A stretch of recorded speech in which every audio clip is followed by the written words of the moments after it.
the two jobs aren't separate. Yes, you are a musician, but you're doing a disservice to yourself to like keep talking about the fact that you're not a content creator and that you're a musician, because the inconvenient truth is that you do have to be somewhat online. Finding what your story is before the strategy, and then what are the core values of that artist. And if their core value is that they want to kind of be aloof and mysterious, that has really worked for some artists like Miramasa. There's artists that I've worked with in the past where they have such an engaged, loyal fan base, and they're online sometimes, but at very thoughtful moments. And, you know, unless they're in campaign, they're not really online, and they have no problem selling out big rooms. It's finding kind of how you can utilize it to make it work for you. So it may just be, you know, if you're more of like a mysterious person and you don't really want to show everyone kind of your true personality on socials, stay away from personality-led content. So you could focus more on the visual aspect, or lyric videos, or using text that focuses on the emotion people should feel when they listen to your music. So rather than the artist being the forefront, it's the music that people are grabbed by. My thing is like, how do you become a rock star, you know? Like, why?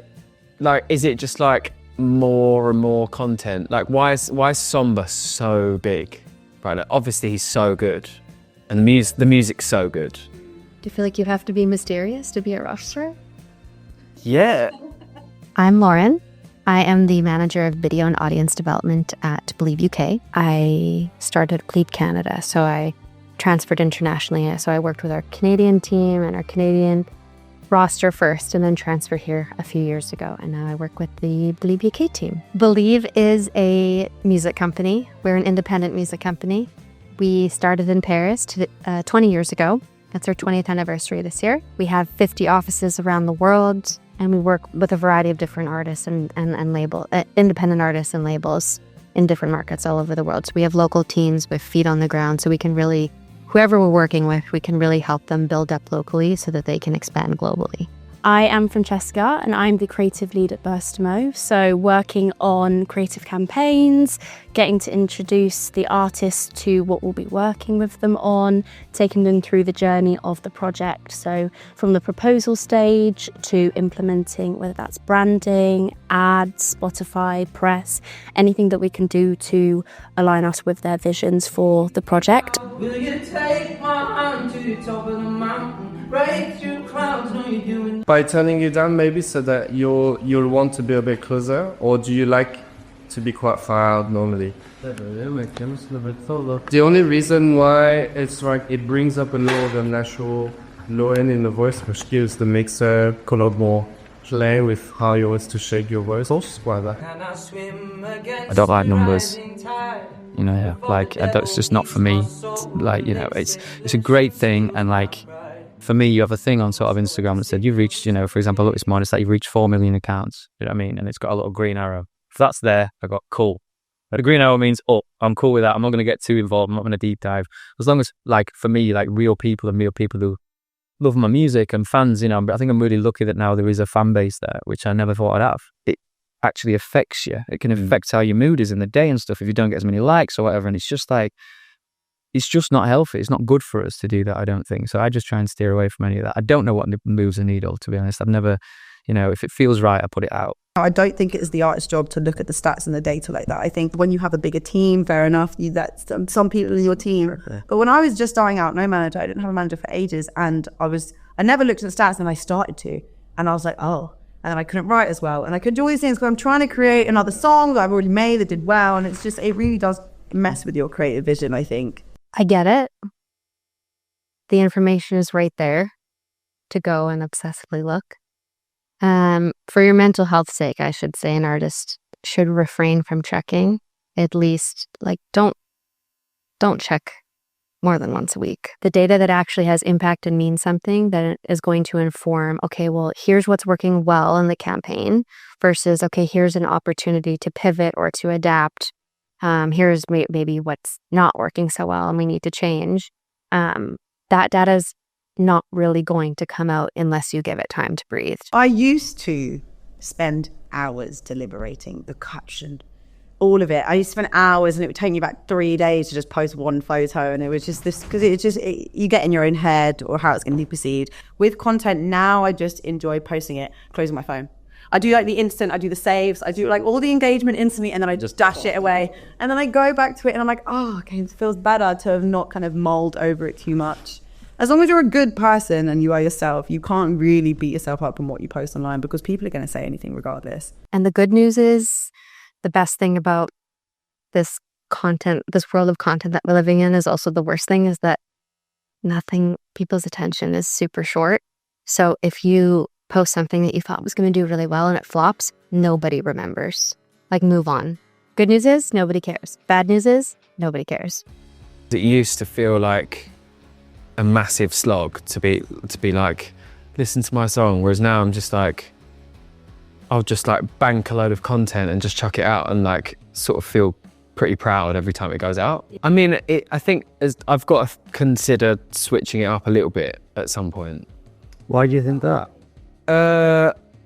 Because I think a lot of my stuff at the moment is just like me like miming to a camera. James has found something that has worked for him. So that's kind of like why when he said that, I was like, but if something's working for you, like, why pivot unless you have data that's informing you that you need to pivot? I think that's just like the art of constantly questioning yourself and figuring out, social media, that especially as artists, there's so much opportunity to compare yourself to what the infinite ether of other artists are doing in social media, when I think it's so difficult. But if you can just stay focused on whatever you're doing, that's going to set you up better for success. And if you're one of those artists who just wants to make the music, doesn't want to have to worry about the industry or promoting your music, creating content, can't recommend enough a website called Carmenite. All you have to do is set it up once and it runs your entire career for you. It's incredible. It learns everything about you as an artist, what you want to achieve, what you like, what you don't like. It runs all your emails for you. And I know that artist email addresses are just constantly bombarded with junk and spam, and it sorts all that out for you, and it moves your career forward literally while you sleep. So sign up to it, set it up, and then just leave it. A couple of days later, go back to it and you'll see all the things it's done for you to move your career forward. Blew my mind when I tried it. I don't think you get outdone if you spend your life worrying about everything. I think if you get out of your own way and just go, and this is my internal monologue, is shut up, do it, which is probably not the best, but it works. You know what I mean? I'm like, just shut up, man, just do it. And like, what if it flops? What if it doesn't do anything? What? We'll post another one tomorrow. If you're not a fan of it, think about, okay, I know I'm not a fan of it and I know I don't like creating content, so what can I do to make this process feel easier and kind of, like you'd say, less of a chore? So whether that may be creating a strategy where you don't necessarily post that much within a week, because we've seen for artists sometimes that works, posting maybe once or twice a week compared to those that post every day, they actually see stronger engagement and stronger growth, because the algorithm learns the content over a longer period of time, and because you have a gap in your content, it brings people back and they're more anticipated to see the next piece. But then I think for the content itself, it's thinking about, if it's maybe you don't like being behind the camera, it's again, is there something visually you can pull from the track that you can use as that content drive? Or is there an emotion that people can pull on from the music that, again, you use as your content? That way you don't have to put yourself in the camera. It doesn't have to be focused on you. The music is the main piece of content. I've not become a musician to like do content. I hate doing it. Yeah. And I think that's why I struggled so much before this record, because I just like hated like thinking about social media every day, whereas like now I just like do a couple days a month of like content days, and the rest of the time I'm like writing songs, producing songs, and like doing the thing that I love. I actually think just one day a week is perfect. Like I've been doing like 2 days a month. But I think one day a week would, because I need to up the content now, I think, because we need to get better. We need to up the numbers. But I think one day a week, I'll book a day in with my mate who has a camera, and then we'll go around the area or whatever it is, and it's pretty chill. And like I'll do like, we'll get like 30 clips done in the day, and then I'll go home and edit them and just like put the songs over them, and then I'll like schedule them for the next month or two. And it's like a game changer, because it means that I don't need to think about content for the next month because it's all banked. You're already spending so much time creating the music, mixing it, doing that whole process, to then think about all the content that you've got to create to support a project, or even just use as filler content for your socials, is also going to take up so much time. And that's when it becomes a massive pressure for artists. So if you can dedicate 1 to 2 days for creating everything that you need to for either the next week or few weeks, is going to make your life so much easier. And you can do this by, you know, maybe looking at what's worked the week before and picking out kind of key content pillars and knowing, okay, that's a format that's working, or I can see from the engagement that people are starting to like this.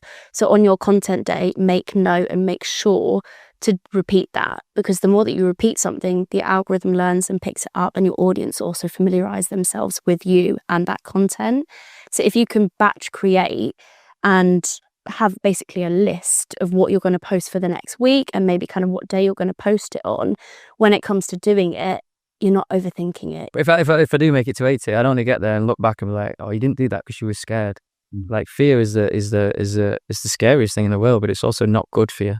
You know, it's something that we should, I think, punch through and just go for it. And then, you know, you would never be where you are doing anything if you didn't get out of your comfort zone. You know? And I've gone into a lot of label meetings, and it's like, it's so important. So it's something I want to do. I think having ADHD also just makes it more of a task. I'm like, avoid that at all costs. But I do enjoy the editing sides and the visual side. So I think it's just making sure it's real to you and doing something a bit different. But yeah, it can be quite daunting, but I think it's just staying on top of it, filming every single thing you can, and then kind of going back and editing it when you can.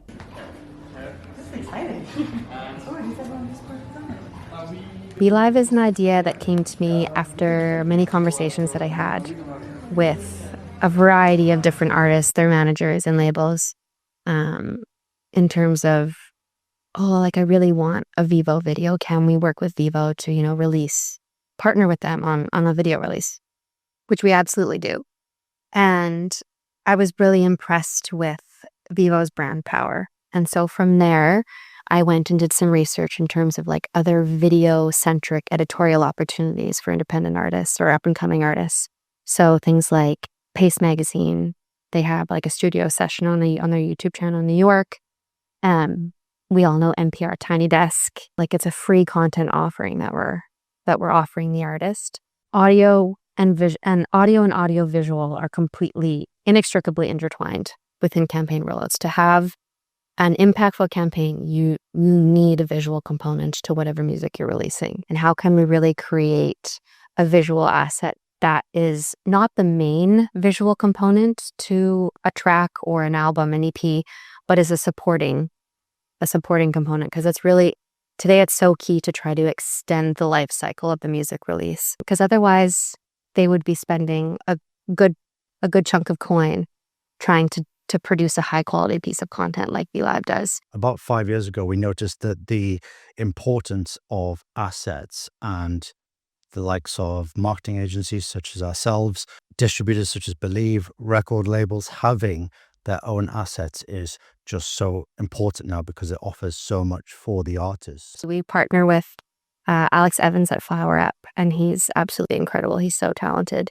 And he worked in the music industry with artists before, so we had full confidence in him that he knew exactly how to cater music video content to the clients that we were dealing with. It never stop moving. Oh, so it's like, it stops you from being like posing. Do you know what I mean? So you could just kind of just keep like. Yeah, I like it. Do you want me to take some pictures of you? Yeah, afterwards. I'll get mine facing. Would you So I'll just keep taking, but you just keep. Yeah, keep it by. No, this is nice. Yeah, like that. I'm just gonna keep moving, doing what you said. We have James Smith, He is an incredibly talented singer-songwriter. He is with one of our labels, Rinse. And then we have ADMT, Adam. He's a Believe Music publishing client. And then we have a TuneCore artist, and her name's Elsa. They're all very different in their own, obviously, style of music, but also in how they carry themselves through socials. James is definitely more kind of in touch with his just like out there personality. He's not afraid to show his true self, and his audience can see that he is his true self, which they're going to like more because it feels real to watch. Elsa, obviously, in terms of the content quality, does also go for that raw style. So like literally with a camcorder, which works more effectively for her than an iPhone or a really high quality camera, which is interesting to see because that means that her followers or her audience or her listeners feel more connected with her through that format. Then with ADMT, look at the content format. It's much more engaging in terms of like text on the screen or hooks or live performance moments. So it feels more community based. The trouble is with social media is that it changes on a whim. So what we used to do back in the day with like the Dumb Boys Fishing Club is we'd go out and we'd film 20 different setups with the camera, multi-track to just mime it. And then that worked for 6 months. Then after 6 months, that doesn't work anymore. And now I find the only thing that really works for a lot of people is now live content. And when we say live content, it has to be filmed on it has to be filmed on iPhone, it has to be terrible quality. Can't be good quality. Because now everyone's gone from polished stuff down towards lower grade stuff. If you can find your little niche in, I think, what is your content, whether that's through how you use the footage or manipulate the footage or how you shoot it or what color you give it, I think building a brand is stronger than anything, and then you can at least adapt it as the changes of what people want to watch comes through. You do have to find your USPs, I guess, as an artist, just as anyone in the industry where you're kind of selling yourself essentially. But I definitely think I've enjoyed and had more success in content where I'm talking about ADHD or crying on the camera or doing things that are just human stuff. When you have people kind of on top of these buildings doing all this lavish stuff, it's great, but you need to kind of show the human side. While there is content fatigue, there is kind of, because everyone is oversaturated and everyone is trying to do the same thing. And I think being different is really important, but by being different it is just being yourself and not trying to be like everybody else. Really,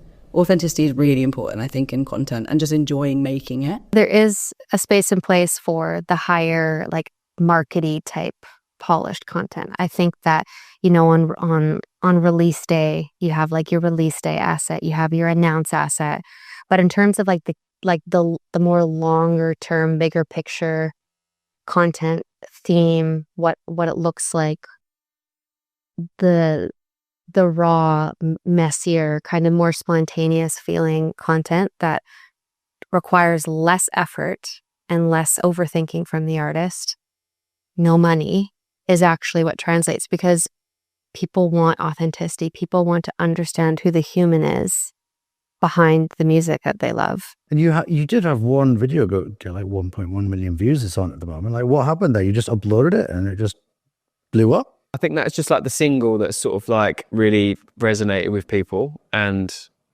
that video was like, I love that video because that was the day that we recorded Dance With You. And I said to our pal Brennan, who's like a videographer, just like, come down. And it was super off the cuff. I was like, let's play the song. And we was all so gassed about the song because we just recorded it. And it was like, he really like captured the moment of like what we just created. I don't really have a target audience. Obviously I do if I go to my kind of streaming platforms. I have people who listen to my music, but I'm never going to not try to appeal. I want to appeal to everyone. I think I bring the ADHDers in because I want to relate to you guys too, I think I do have a lot of ADHD fans. I said it on stage at The Great Escape. I was like, oh, my neurospicy babes, and this crowd was like, yeah. So it was a nice moment. I think that's just the humanity in it. I think people seem to forget in this kind of oversaturated environment, just being a human being and an artist. But I think the best artists are just human beings. following something that feels more raw, kind of less edited, and probably more authentic to themselves for most artists is more enjoyable, because it takes away that pressure of having to be creating content at a certain quality or reaching certain points within content that, you know, has to hit certain levels of engagement or look a certain way or present itself in a certain way. Instead, the artist can be themselves on the camera, whether that's visually or just using something different from an iPhone, like a camcorder, because it's not been thought through massively. It's just like a raw opportunity to just capture a moment instead of feeling like it's been planned out and had a massive budget going into it. And I actually worry about this because I don't know if it slightly makes me like age a little bit. Does that sound terrible? What? But like, I feel like my if I don't follow trends and stuff, it means that I might be left behind. But then, actually, it's been working and it's been good.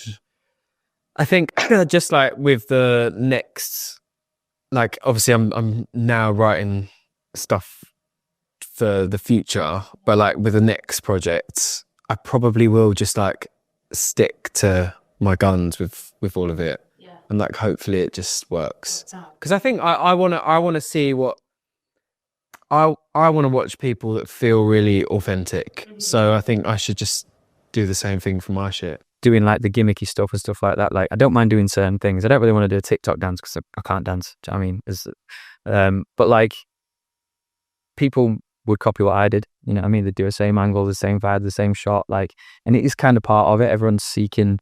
And, you know, there was that rope thing. I don't know if you saw it, where everyone like did the car, and the car was driving away, and the rope. Oh, and it kept like made you. It made like sick of that one. It's like tension, but then everyone did it, and we were going to do it at one point, and I was like, I don't know, man. I was like, I feel like it's just been done now. We just shouldn't. Do you know what I mean? But like you say, you can kind of like take that the psychology of it and use it yourself. Yeah, I suppose, and kind of think, well, what can my rope be, if you know what I mean? Yeah, but also like this, and then I have this like internal battle where I'm like, I want to be ethical. Do you know what I mean? I want to do things the right way. I don't really want to cheat. But like, I think understanding psychology is a massive part of just being alive and being human. Like, it's good to understand us and how we work, but also social media is a different game. It's programmed to make you stick to it. It's programmed to make you stay to it. Everything's like, oh, you need a hook now. You need this now. You need this part of the video. This. You need the payoff, and it's like, it's almost not natural. Like, do you know what I mean? It feels like, and I'm not saying it's a bad thing, because we all do the same thing when you make content. It's just part of the ecosystem. It's how it works. It's really important to follow a strategy that actually works and suits you. I work with an artist whose strategy has been built off following kind of like pop culture moments, and from that you can really build an engaged audience. But it's the way that you utilize kind of what's happening within your career, or if you want to follow a trend, how you make that trend reflect and follow your artistry too. I think the artist thing now, like, whether you think it's a good thing or a bad thing, social media was just part of it, you know. Like someone was saying, like, imagine Michael Jackson, you know, filming TikToks and that, like, it's a different time. Like the same with anything, and it's just part of what it is now. It is great to have a viral moment or a viral video or a viral track, but it's how you keep that momentum going that's going to be more effective for your career than one video. And so if something has gone viral, the first thing you should do is think about why.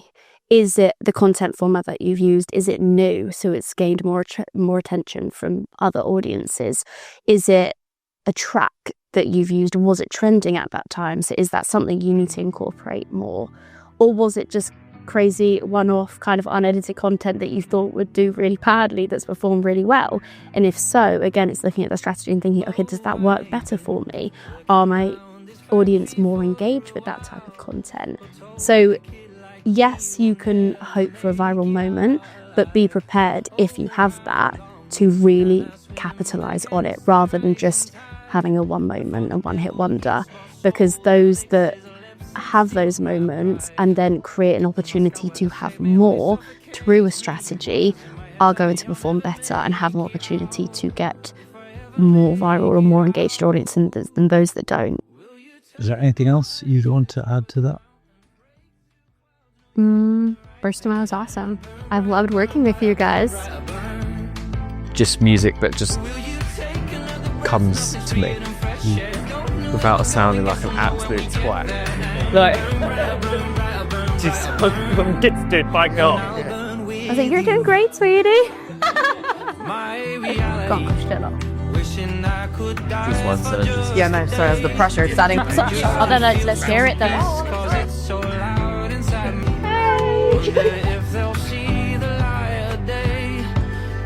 I'm going to open the door and you're going to walk in, but you're just going to see me open the door and walk in. It's good B-roll. Don't get me in it. Oh, go on then. Are you ready? Oh. Get that. Happy girl. Don't look impressed.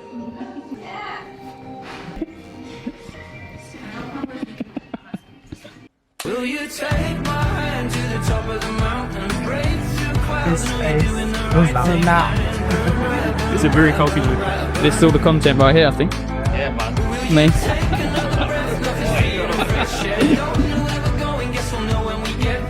Filming you now. Gotcha.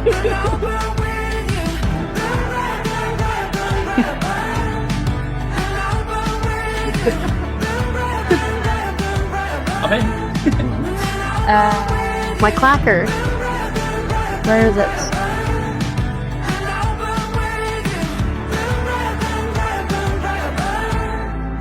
Sorry, that was fucking wank from me. Sorry.